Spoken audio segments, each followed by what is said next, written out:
Iskelele, ó má dariwo.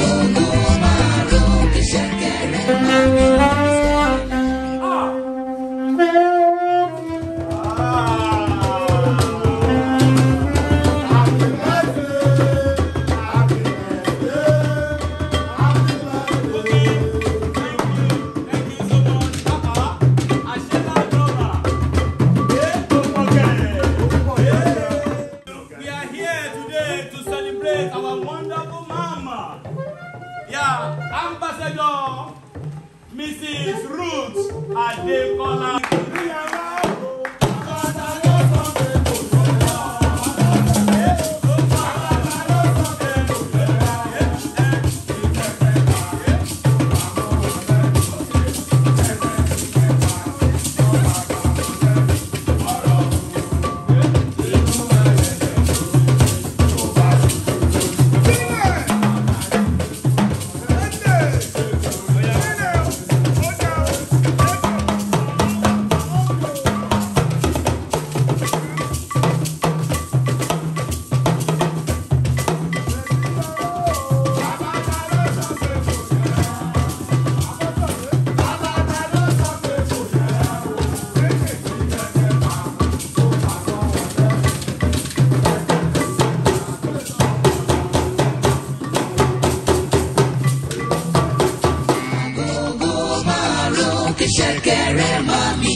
Iskelele, ó má dariwo.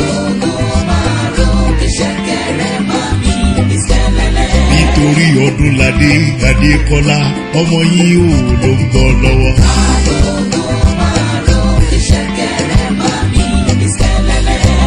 Nítorí ọmọ jẹ́jẹ́ ni mí, ẹ dákun ẹ má pariwo.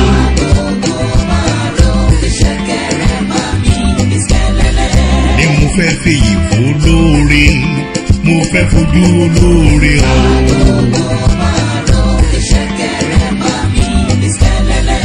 Ẹni tó jẹ́ kọ́mọ̀ mi ní Ọdúnládé Adékọ́lá káàkiri gbogbo àgbáyé, kò ṣe Ọlọ́run.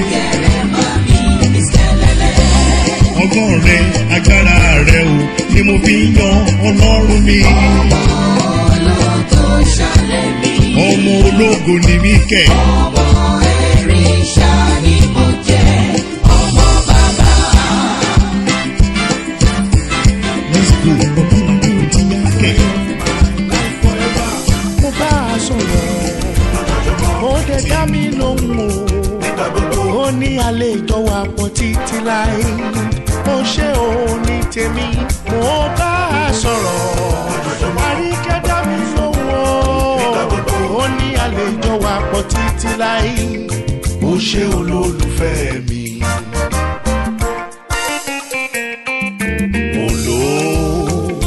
Olólùfẹ́ mi, Àríkẹ́ bébí mi. Mo ní tèmi máa fìfẹ́ o, ṣe mí léṣe.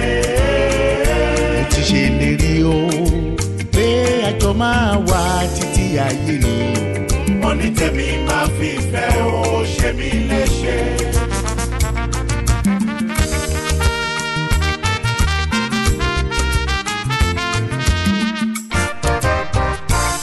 I will never wait till Valentine's Day. I will never wait till your birthday, baby. I will celebrate you. I will appreciate you. I will forever be with you. Àríkẹ́ mi, aya mi, mo bá a sọ̀rọ̀. Ó dẹ̀ dá mi lóhùn o. Ó ní àlejò wa pọ̀ títí láì. Ó ṣe òun ní tèmi, mo bá a sọ̀rọ̀. Àríkẹ́ dá mi lóhùn o. Ó ní àlejò wa pọ̀ títí láì. Ó ní tèmi, ó ṣeun.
So I know this world is going to come to an end one day.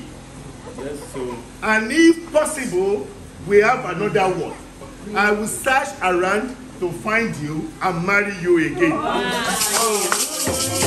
Okay.